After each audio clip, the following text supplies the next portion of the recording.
Heavy work followed by pump work is one of the most time-proven effective methods for gaining muscle and getting into shape of all time. Hey, everybody, I thought I would chat with you guys and gals a little bit about this today. Now, some people are going to say, Jason, this is basic stuff. Everybody knows this. But I'm going to make the point that it isn't because, again, there's always a new generation of people coming in.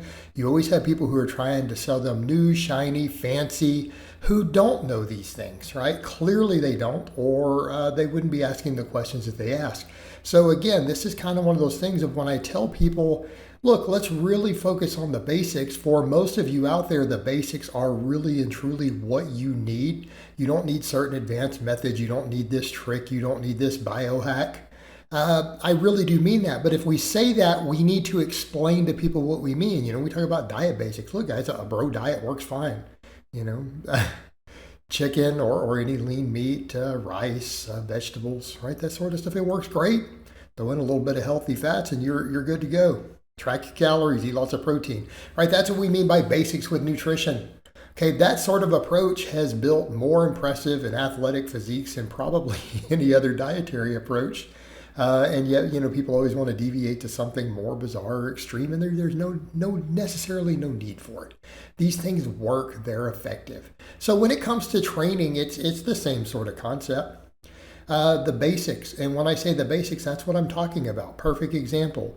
Let's say that you want bigger arms. Come and do some bench press and then do some tricep extensions. Pretty straightforward, right? Same thing for, your biceps. Why don't you do some pull-ups or chin-ups and then do some curls?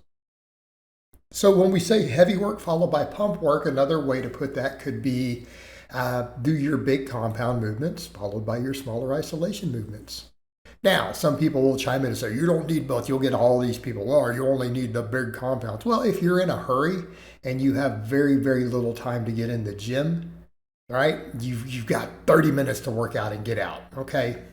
All right, maybe in that case, but you're still not getting the best possible gains. You're just saying, hey, I want to get the most I can as efficiently as I can. I want 30 minutes in to get out. But you are leaving a lot of gains on the table. Same thing for the people who are like, well, I don't think I need any of these big movements. I'm just going to try to isolate everything. It's like, you're going to be spending an extra 3, 4, 5 hours a week in the gym trying to maximize your gains doing this for no other benefit. I want people to keep in mind, it's not like you're going to gain more muscle from doing that. And that's the point people miss with some of that too. The reason we do these things is because they work. Look, your big movements, your big heavy movements, they build the most muscle on a set per set basis. They're very time efficient. They get a lot done. Most of them work multiple muscles. I mean, look at a back squat, look at a bench press, look at a pull up. Of course, I'm doing all of those in this video. Look at the amount of muscle that gets worked on just those 3 movements. The majority of the muscles in your body will grow. If all you did was those 3 movements, most of your muscles are going to grow. Like 80 to 90, if not 90% of the muscles in your body are going to grow from just those 3 exercises. Okay, they're very effective, very time efficient. A lot of muscles get involved. They improve coordination, intermuscular and extramuscular coordination. Therefore, they can have certain different sports and real world carryover, right? These movements bring a lot to the table. And they really should be the foundation of our training. They absolutely should. Right? And hopefully we all understand this. These big barbell movements and weighted body weight, or just body weight if you're not strong enough to do weighted ones. Sometimes you need even an assist. Maybe you're not even strong enough to do a pull-up or a chin-up. That's okay. Do a reverse band assistance, right? It works. But are they going to maximize muscle growth? And the answer is no. Okay, so right here you see me doing some curls. Because at the end of the day, very few people build truly impressive or great biceps off of just pull-ups or chin-ups. Can they help? Yeah. Can they build a base for your arms? Absolutely. They'll build great lats. They'll help with your rear delts. But you know what? They're probably not enough to build really good arms. Not on their own. Not for most people, other than people who just have great genetics for arms. Right?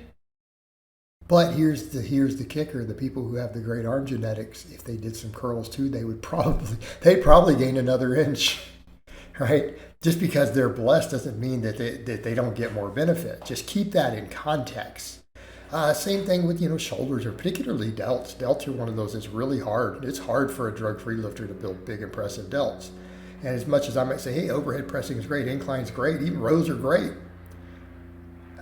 you probably do want to isolate the side head.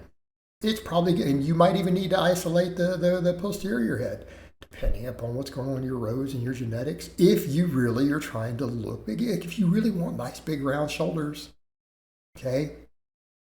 Unless the only guys who you see just purely off overhead pressing who build great shoulders are usually really, really gifted guys, usually who are using a little bit of magic supplements.